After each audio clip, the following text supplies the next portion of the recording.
আল্লাহ রাব্বুল আলামিন বলেন, বান্দারে তোমাদেরকে আমি জ্ঞান দিয়েছি, চলার জন্য তোমাদের শক্তি দিয়েছি, বিবেক দিয়েছি।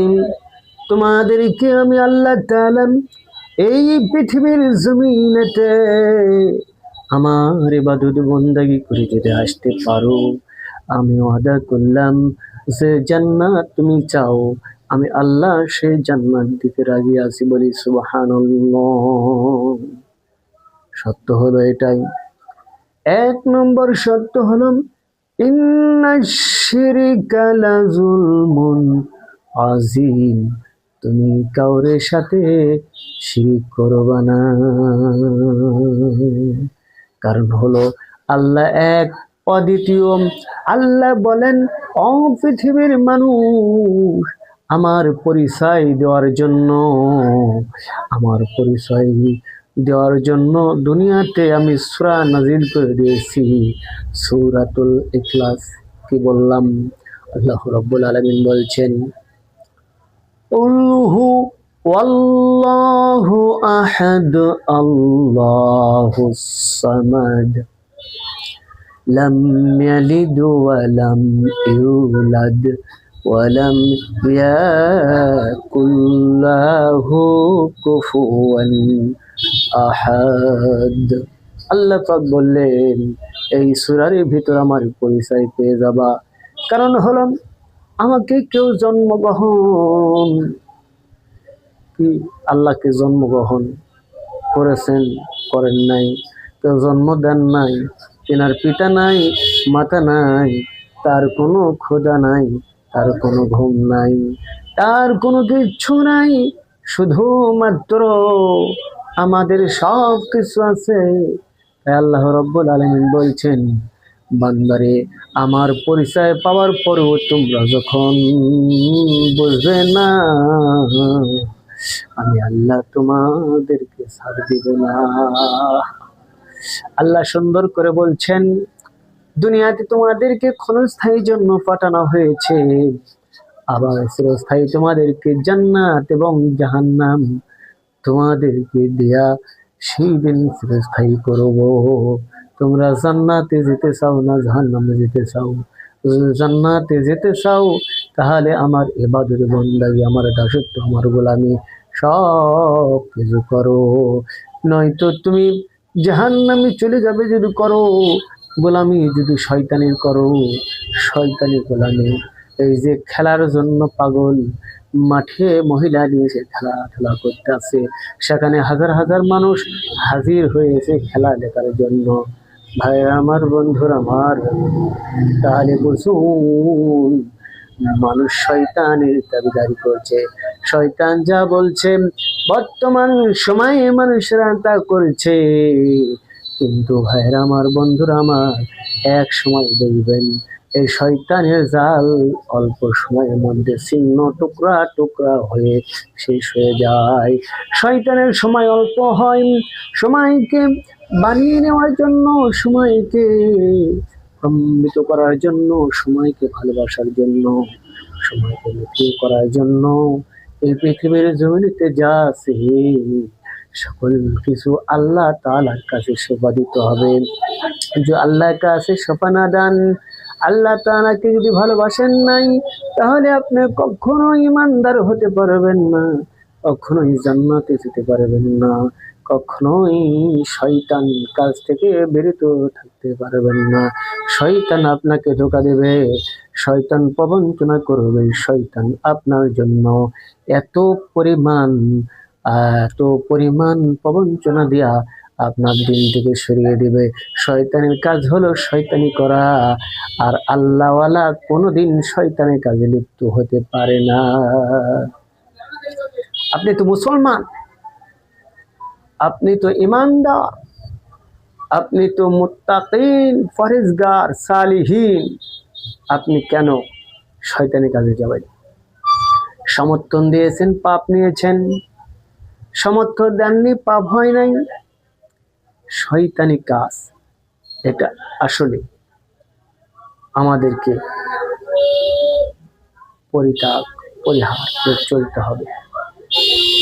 শয়তানি কাজকে ওভারটেক করে চলতে হবে। শয়তানকে আমরা কখনোই প্রশ্রয় দেব না।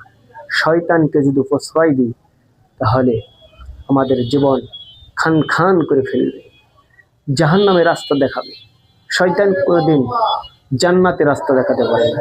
শয়তান সবসময় জাহান্নামের রাস্তা দেখায়, সবসময় জাহান্নামের রাস্তা দেখায়, সবসময় জাহান্নামের রাস্তা দেখাবে। এই জন্য শয়তানের পথ অনুসরণ করবে কারা? শয়তানের সাথে জড়িত তারা, শয়তানের মদতদাতা। এরা দিনকে বোঝে না, ইসলামকে বোঝে না, মুসলমানকে বোঝে না। এরা বলে আমরা মুসলমান। এই বেটা, তোর নাস্তিক, তোর খ্রিস্টান ঘরে জন্ম হওয়ার কথা ছিল, কিন্তু আল্লাহ বানাইছে ভাগ্য দিয়া মুসলমান ঘরে। আর এই কালচারগুলো তুই বলিস এটা জায়েজ? বেয়াদব কোথাকার শয়তান, তুই বলিস এই কথাগুলো যে গান বাজনা এটা জায়েজ আছে, মহিলা নাচানো জায়েজ আছে? কেমনি করে বলো এটা? এই কথা বলার কারণে কাল কিয়ামতের দিন এই কথাই তোমার জন্য যদি সুপারিশ করে তুমি জাহান্নামে যাবে। কখনোই সাপোর্ট করা যাবে না, ইসলাম এটা সমর্থন করে না। আপনি এখন কবেন হুজুর পরেশগারি দেখাচ্ছেন, পয়জন মান। আরে বেটা, তুই মানবি না, তুই জাহান্নামে যা। তো হুজুরের দেখার কি আছে? কিচ্ছু নাই হুজুরের দেখার। জাস্ট আল্লাহ রসুল বলেছেন নিজে বাঁচো এবং আহাল পরিবারকে বাঁচাও, পোষায় দাও কথাগুলো। এখন যদি আপনাকে আমি বলি আপনি না মানি, এটা আমার কি করার আছে? শাস্তি তো আপনি পাবেন।